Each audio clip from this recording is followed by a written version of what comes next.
Welcome to SaaS Unscripted, a podcast by Nobel Recruitment. I'm your host, Nick van Eeten, and in this podcast, we will take a look behind the scenes of the SaaS world. Join us on a growth journey through stories, challenges, and achievements of the people driving this industry forward. Get ready for SaaS Unscripted. Hey, hello everyone. Welcome to a new episode of SaaS Unscripted. In today's episode, I'm interviewing Erwin van Vlist, founder of Speakap. And we're going to discover how he has had an American adventure and his personal journey up to today. Erwin, welcome. Welcome to the show. Maybe you can introduce yourself as well, things that I forgot. Yeah, absolutely. I'm the co-founder of Speakap.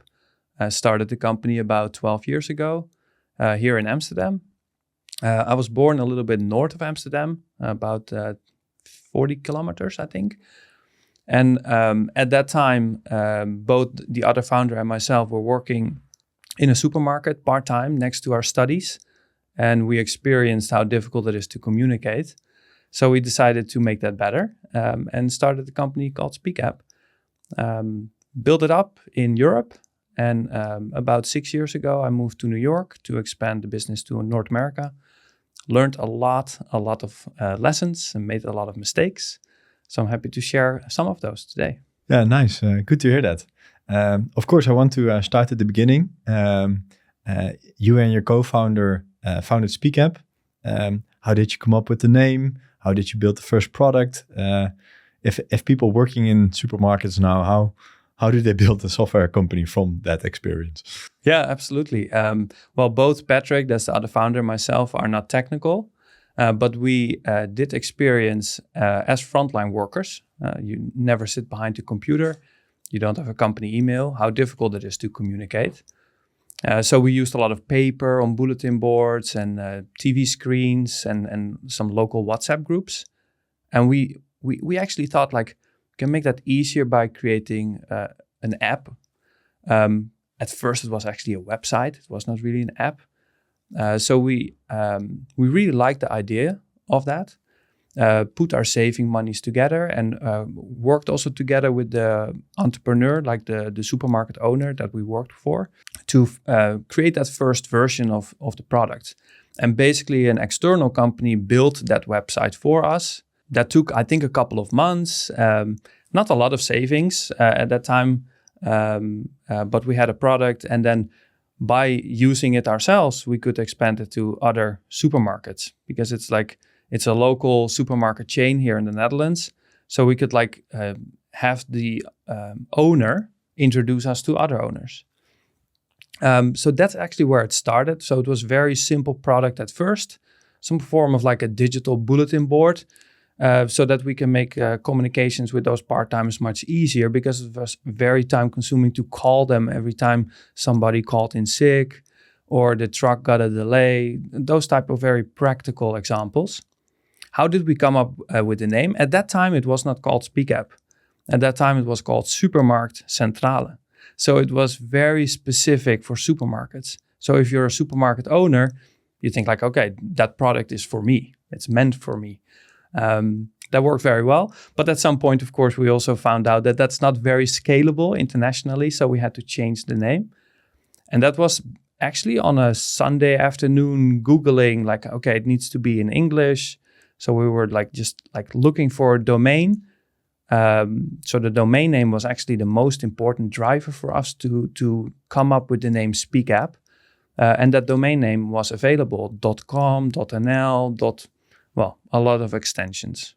Did you always have the ambition to start your own business? Not per se. I was studying during that time that we created Supermarkt Centrale, so that's the predecessor of Speakap. I actually briefly started my career at Deloitte. Mm-hmm. So I was starting as a finance consultant, had a full-time job, and I did this on the side. So it was more it came on our path. We saw the opportunity of something that was missing in reality, and we jumped on it. And what was the moment that you thought, oh yeah, we have something here?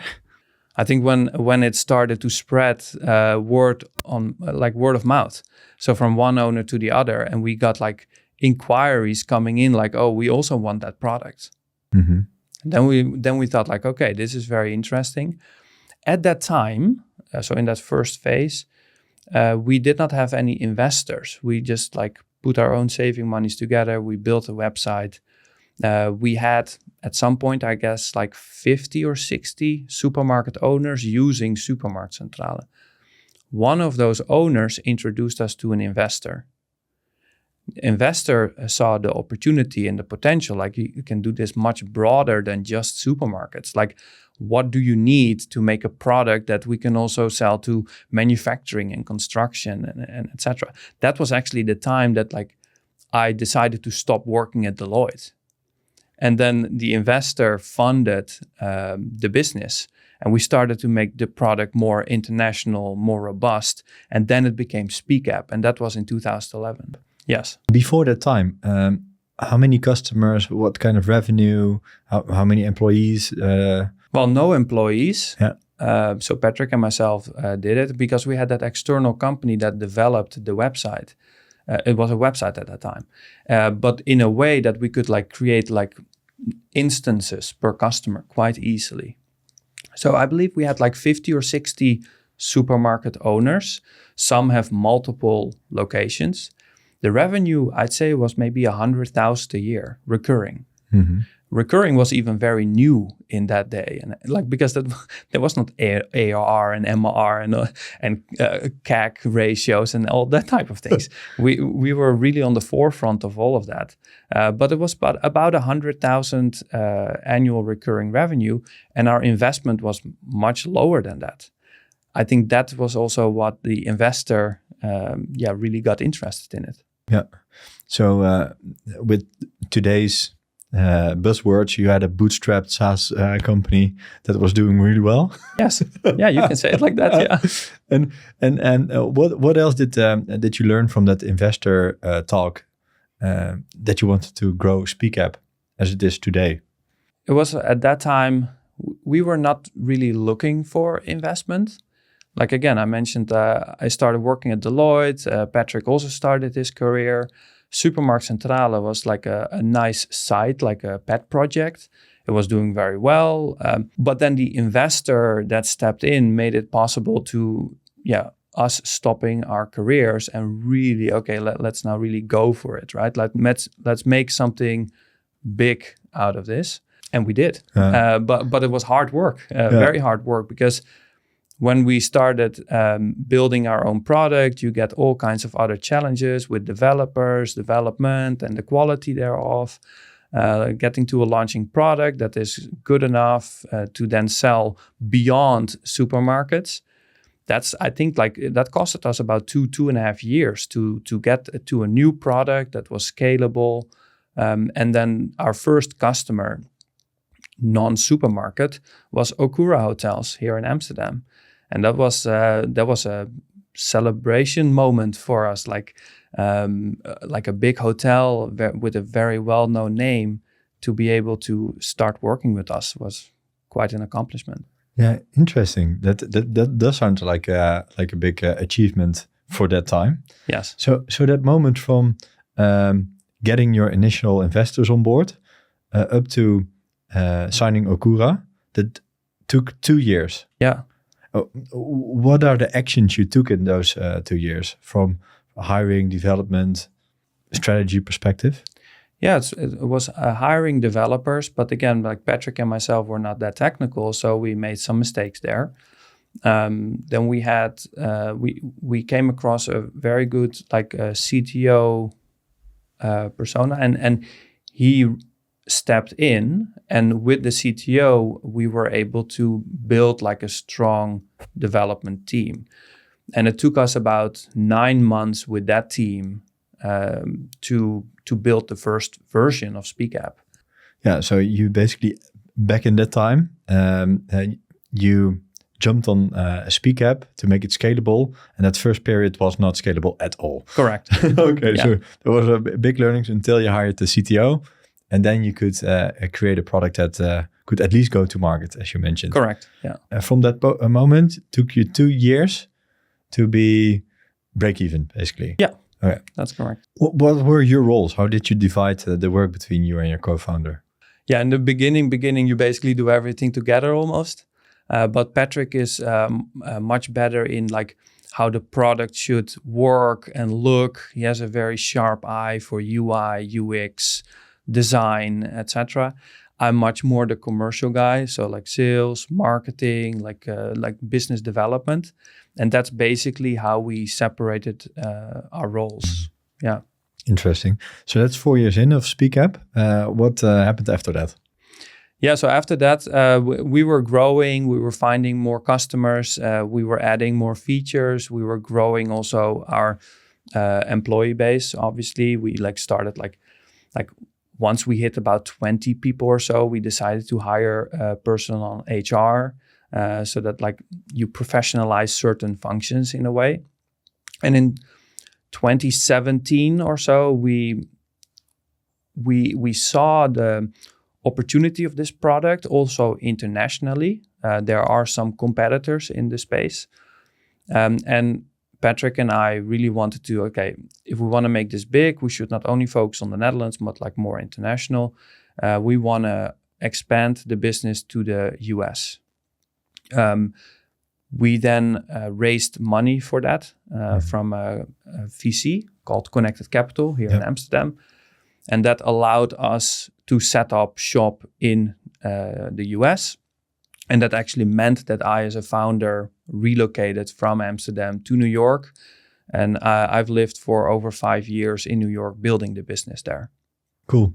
And how did the decision making go to pack all your stuff and go to the US? That was mostly, I think, like a personal motivation. At that time, I was single. Patrick had a girlfriend and a little kid coming. So he was less flexible than I. So, and I also really, was looking forward for something like an adventure like that internationally. So it actually, like all the pieces, like the puzzle pieces, like fit together nicely. So that made me decide to go there. And Patrick was then responsible for the European operations with like most of the employees and most of the customers. So really like keep it running here. And I moved to New York to build up a team together with the VP of sales that we hired in New York. Yeah, interesting. Yeah, a lot of SaaS companies in the Dutch or European ecosystem are thinking of attacking the US market. What are your learnings? One, going there, like how hard is it to get started? I can write a whole book about this. So let's say we can see it from a personal perspective and from a professional perspective, right? So from a personal perspective, I just packed 2 suitcases. I went to New York and I was never been there before. Like it was the first time, sight unseen, 2 suitcases, and I went there. Just before me moving, we hired a VP of sales. So together with Connected Capital, Patrick, myself, we did like an extensive interview round, to find the VP of sales, because I don't have a network in the US. I don't understand the culture, etc., etc. So we hired the VP of sales, and that actually made us choose New York. He found the office in the New York area.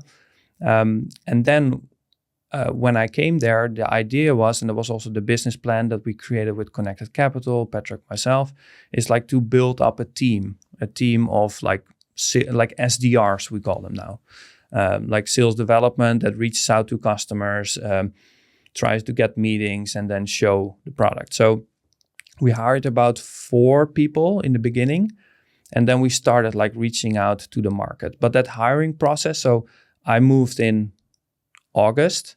The team was complete in November, December. Yeah. But in that time, you are really like working on onboarding. You don't really, you have some meetings, but you don't have any revenue coming in. We also did not have any customers at that time. So your focus was full on hiring a team Yeah. And going to market was hiring a team, and they would actually go to market. Correct. And I would be there as a founder to support the team, like during calls when I can make a difference, right? Yeah. And then let's say when the new year started, then you create goals, like where do you want to be at with the MR in that specific market, because the costs are pretty high. Salaries are quite high. Next to salaries, you have like health benefits. That's quite costly as well. So the running cost there with like a five people and myself and an office and everything was about $100K a month. It's quite a lot of money.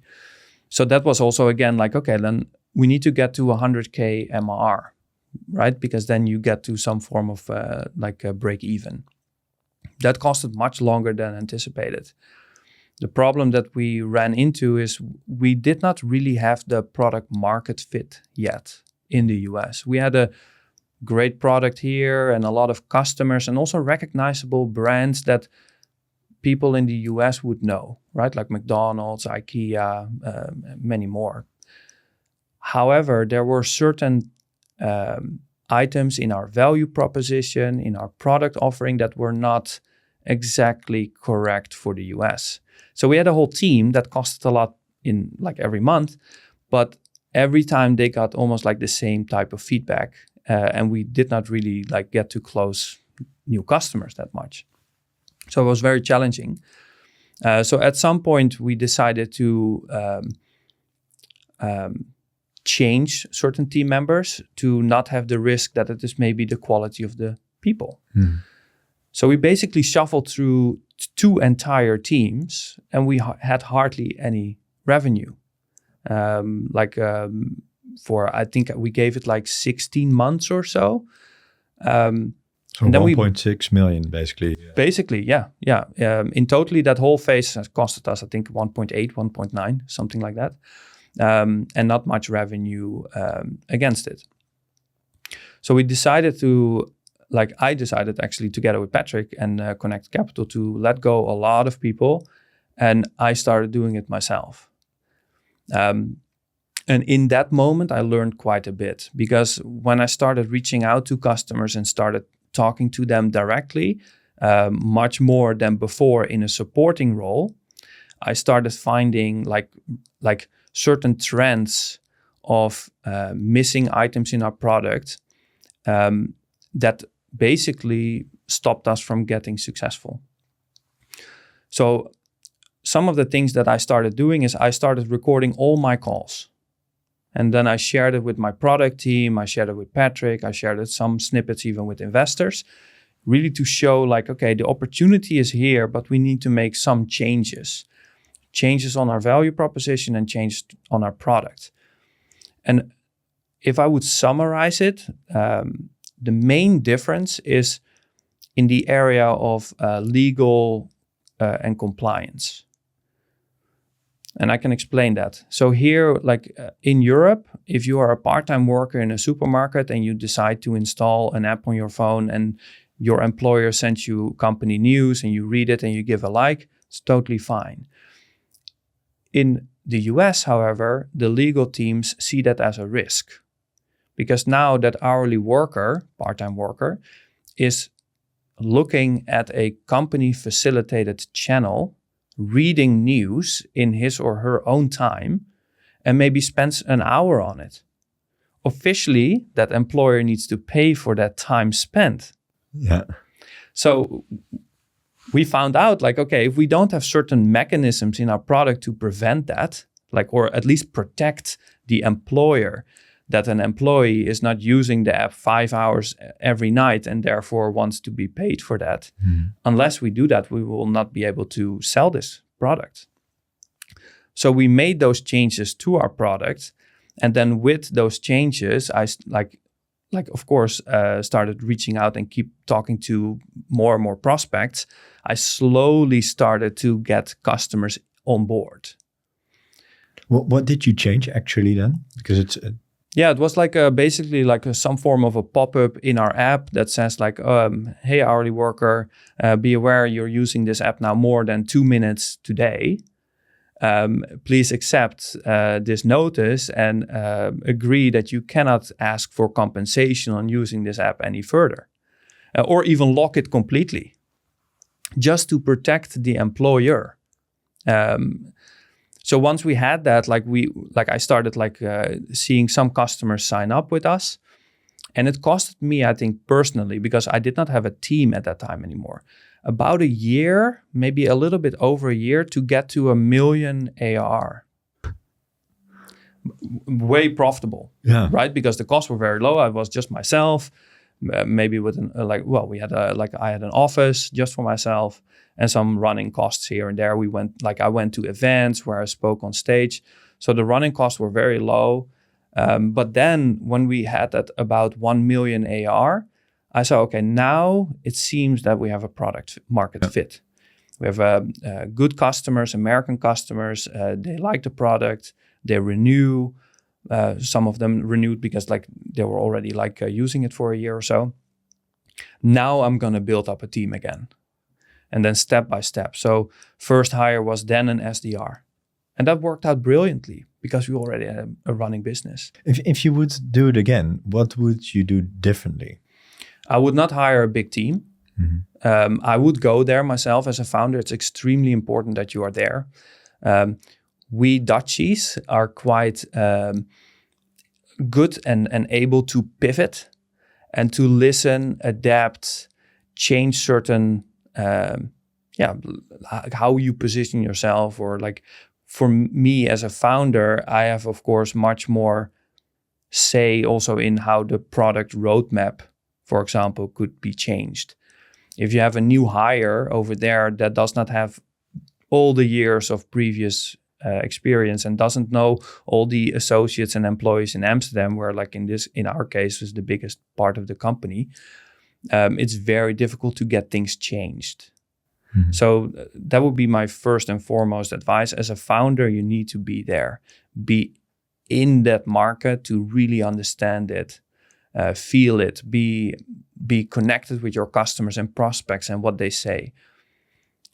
I would still record all my calls. So we now, all our commercial calls are being recorded so that we can learn collectively from it, different departments. Mm-hmm. And I would hire maybe one employee, like an SDR. So in the early days, then the costs are not that high. SDR can book meetings that you do together, so that you get in front of customers, that you learn those trends, that you can adapt. And once you get to, let's say, some form of revenue, can be 500,000 or 1 million AR, however it works in your business model, then you scale up. Mm-hmm. And then Americans have a tremendous quality of accelerating and speeding it up. So you basically moved, you said 2 suitcases, 2 years. You had an office, an apartment, and 16 months of no success. How have you experienced that period? Extremely tough, because of course there's also pressure from here, from investors, from the management team here. There's so much pressure on the US needs to succeed. The US needs to succeed. Maybe I put the most pressure of all. Probably I put myself on myself. So personally, I've even seen my blood pressure was higher than before. So there was really a form of stress in my body.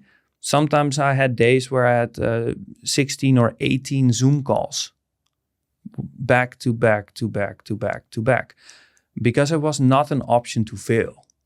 I put that on myself. And that was very, very difficult.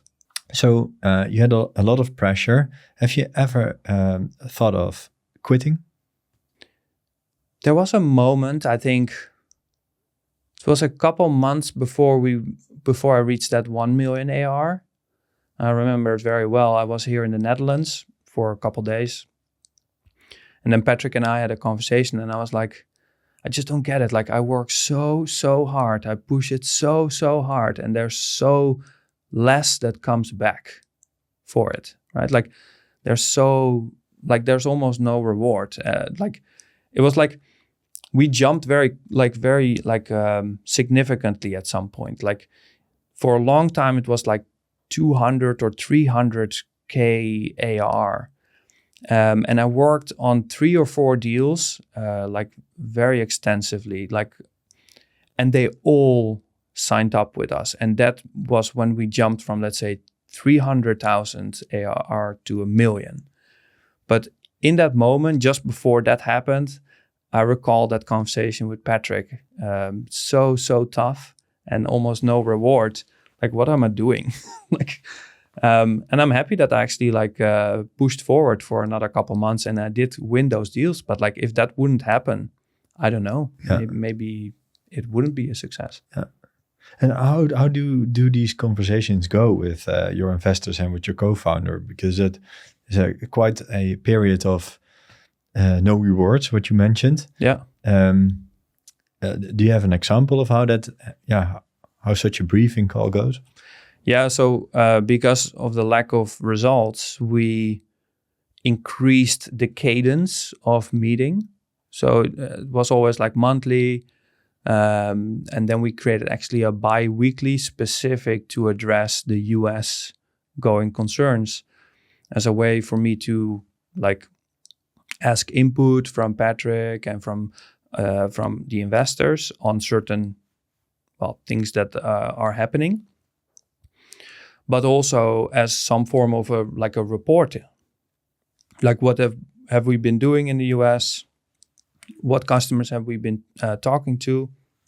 I mentioned earlier, I sometimes created recording snippets just to show to investors so that they can see it firsthand. So don't hear it from me, but can see it firsthand in the recording, how a customer responds to a certain feature. Or I had those 4 big deals lined up. Couple of the recording snippets of those to just show it's coming. We need to hold on a little bit more. Give me I need a little bit more time. But after you ask that for 5 or 6 or 7 times, it becomes also a bit annoying.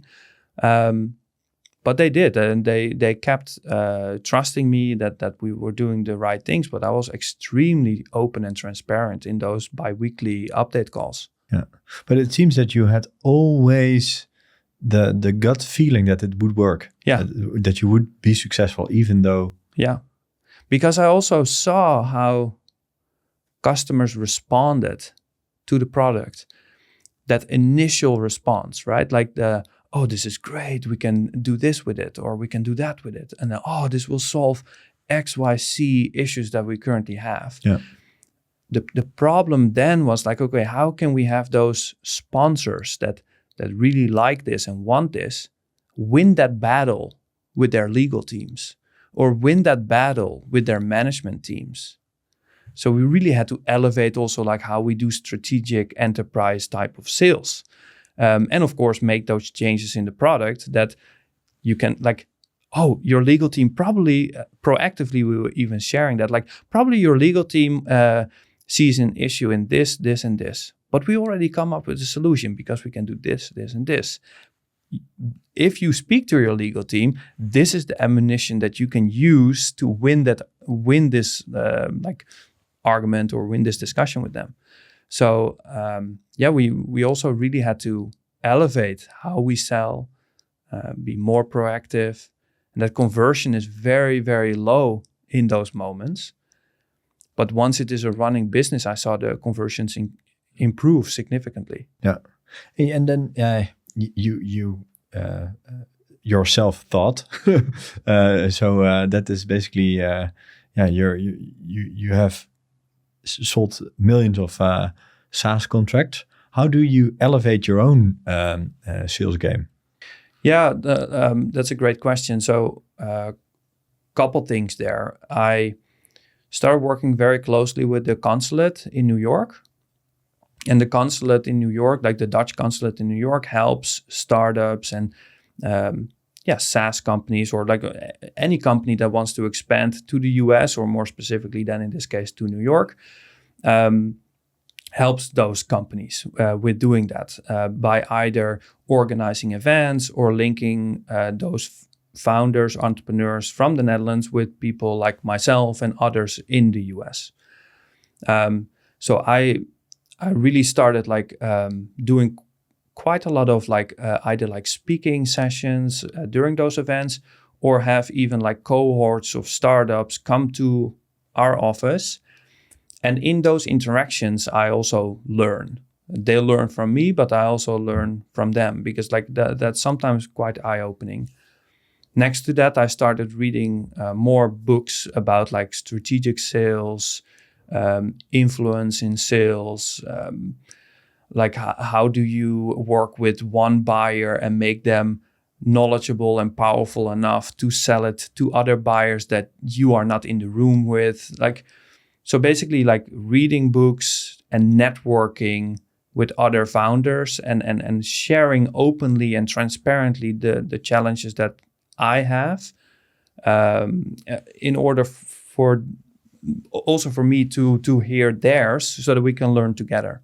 I love to learn that from you, because a lot of people will be in a similar situation or more early stage that think, hey, I want to sell bigger deals, or hey, I want to break into the US, and it's already a journey of discovery here. When did you come back? Because you're back in Amsterdam? Yeah, about 9 months ago. Yeah. So middle of last year. Was it after milestones, or private milestones, or business milestones? Yeah, I'd say a combination thereof. It was a personal decision, because most of my family, most of my friends are here, and at some point you start missing like all the special occasions, like weddings, like birthdays, births of child, like all the special moments. Like you can almost like not be there anymore, and it felt like that it was like that the friends and family was sliding a little bit away because of that. So I felt like, okay, if I don't move around the 5-year mark, then I'll probably never move back. And now, how does your personal life look like now? Yeah, very well. Like married, we live in Amsterdam out west in the Da Costa area. We spent our time in Amsterdam and also around. We really enjoy it. So nice. The weather, maybe not so much as New York, but like in general, I'd say quality of life here is good. In New York as well, but after 5 years I lived in Manhattan, next to Central Park, or close to it, like a 10-minute walk. And the office was there as well. It is extremely busy. And Amsterdam, like it's funny, if I tell people here, there's almost no people, there's almost no traffic, it's so quiet, it's so relaxed, like it's not speedy or stressful at all. People declare me crazy here, but that's how I feel coming from New York. Going back to Amsterdam. Yeah, I can imagine. And what is your role now back in Speakap? Yeah, so Patrick is still running as the CEO the business. I'm we're both co-founders, obviously. I'm very focused on the commercial side of the business. So I support the sales, I support customer success, I support also in a way product to like bring back what I hear from customers and prospect to inform roadmap priorities. And a big chunk of my work is supporting the US team. Mm-hmm. So it's really on the commercial side. Yeah. Hey, so I've learned from you how you started, why you started, what your challenges were, what you learned going to the US and coming back. And what drives you or has driven you all the time? Yeah, I really thrive when I speak to customers. Maybe that's a cliche because I'm also on the commercial side. But the moment like Patrick and I started this when we had an idea during a part-time job like many years ago.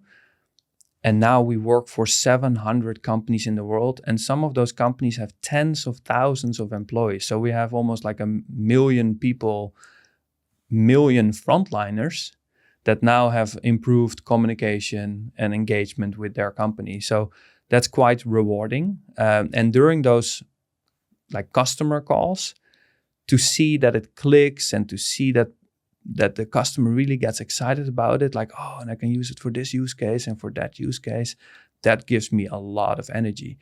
In the US, that also like pulled me through it, I think. Even though it was one time a yes and in the beginning 100 times a no, that one time yes, that's where I drew my energy from. and my drive and my perseverance. Yeah, that's so cool to hear that. And that still drives you then till date. Yeah. So that's why I really like. I really want to be on the forefront of things at SpeakApp. Like I want to talk with customers. I want to talk with prospects. Like that's where I derive my energy from. Not so much, and other people are much better at that, like managing people and be a manager of a department of those type of things. I really want to be in the forefront and like be a doer. And what does the future look like for you and for SpeakApp? Well, I hinted on it a little bit earlier. Of course, like some of the investors that are in SpeakApp are in there already for quite some time. At some point, I think we are working towards an exit, which is quite logical. Nothing concrete or no specific direction yet, but I think inevitably that will be happening.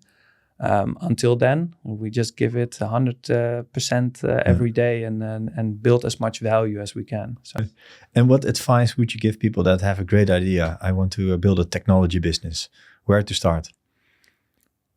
I would say start small. Doesn't have to be like nowadays, maybe less so than a year and a half ago and a couple of years before that. Like it's not only about like raising money. It's much more about how can you make a return on that money? Like say if you raise $1 million, how can you make that worth 2 million? That is the true challenge. It's difficult to raise money, obviously, but it's much more difficult to make a return on it, I think. So don't like just stare like in a direction you have to raise. You can sometimes make a lot of impact with not too much. Like be that bootstrapped early days SpeakApp that was called Supermarktcentrale. That is where Patrick and I really like created the fundament of our vision and later therefore the fundament of SpeakApp. Yeah. And the investment at that time was I think 30,000 euros of our own savings. Yeah. And that's it. And if you look at your journey now, what would you advise people that are in a struggling phase? I learned from you that you needed just little confirmation that you were on the right path and you forget all the no's that you heard before that. Let's say someone is struggling for a few months. What advice can you give someone to keep? Besides perseverance, which is very important. And can you learn that? Okay. Or is it... Maybe it's also like a personality trait, but of course I had those doubts. And I got the pressure from Europe in those moments. I decided also to put aside my ego and just share anything that I do. So like any call is recorded and anyone in the company can see it. And I'm the founder. I record my own calls.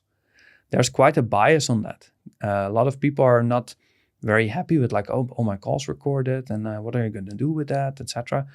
I just like overthrew that ego issue that maybe is there and just record everything and be extremely transparent in what you do so that other people in the maximum way, they will never understand it fully like you do, but they can understand what you're going through and they can see that we're on the right track.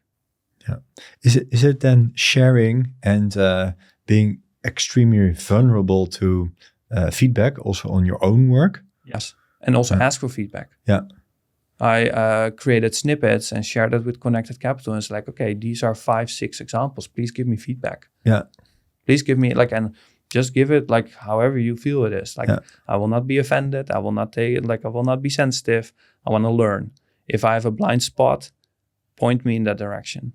Yeah, I love that. And is there anything, if you look back in your either early days or in your youth or in your hobbies, that perseverance was extremely challenged as well? Both my parents were entrepreneurs as well, but I've never like top sport or something that could be an example. I've never done that.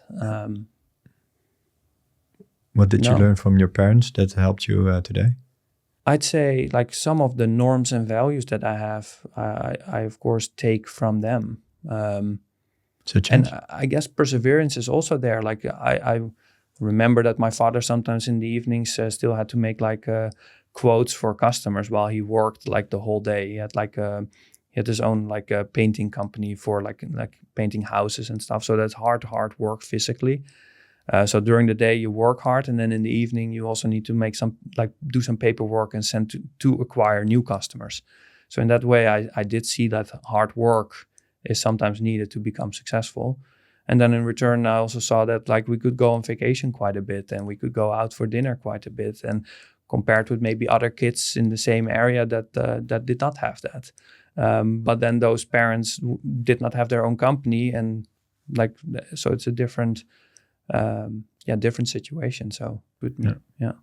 Interesting. And I also, as more personal interest, like how do you keep a good balance with your work life?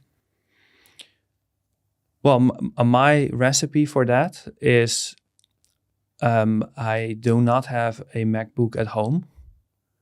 I keep it at the office. The same I did also in New York.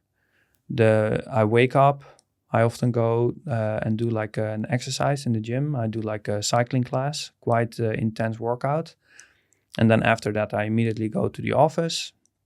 I work with a lot of focus during the day.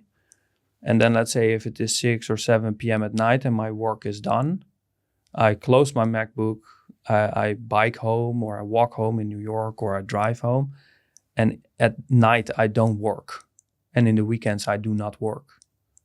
That is a good one. Yeah. So it's workout and have a very good rules with yourself when you work and not work. Yeah, basically. Discipline. Yeah. And I wouldn't be the founder of a recruiting agency if I don't listen to your hiring learnings and challenges. Yeah. But what is your vision on hiring, or how have you hired the right people for your business? Yeah, it's always tough, especially in a different culture, right? I don't really have a recipe for success that avoids all failures there. That's impossible.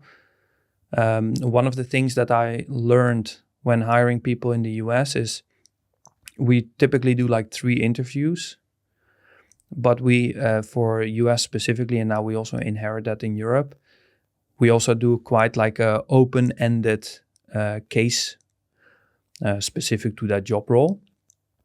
So it could be like 3 items in that case that the person really needs to prepare and then also present to multiple people at Speakap. And when it is open enough, then you can see, well, at least that's what we see, then you can see really like quality of a person, and especially during the conversation that you have to discuss that case and you have follow-up questions, and you can go deeper and deeper and deeper. That's where you really can see it. But if you don't do at first we did not do case studies, and that's also in a time that I made mistakes with hiring. Yeah. And do you prefer to hire people that can do the job right away, or do you hire people on culture and potential? The latter. Yeah. And what is that cultural for you fit? So we have, of course, we have values. Smart, fun, trust. That's the 3 values that we have at Speakap. We look through that lens, whether people fit in our culture and fit with those values.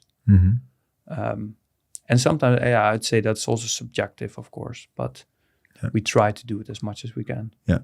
And is that more difficult if you grow the team? Well, we have, I don't know out the top of my head how many, but at least 30 or 40 nationalities on 85 employees. Yeah. So it's extremely diverse. And I think that is also, that creates a fantastic culture, I'd say.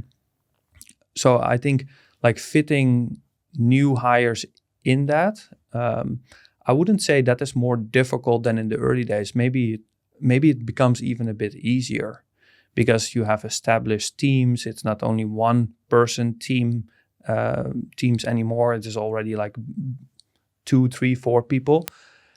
So the additional hire you can offset to the current people, see if that fits or not. So I think as you grow, maybe it becomes even a bit easier. Okay. I think. Yeah.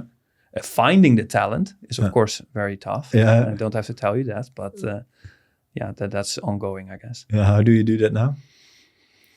Well, we use quite a lot of LinkedIn, personal network. We have some kind of like a reward program internally. We do work with some recruitment agencies like Nobel, of course, and others. So it's been a great journey of discovery with you, Erwin.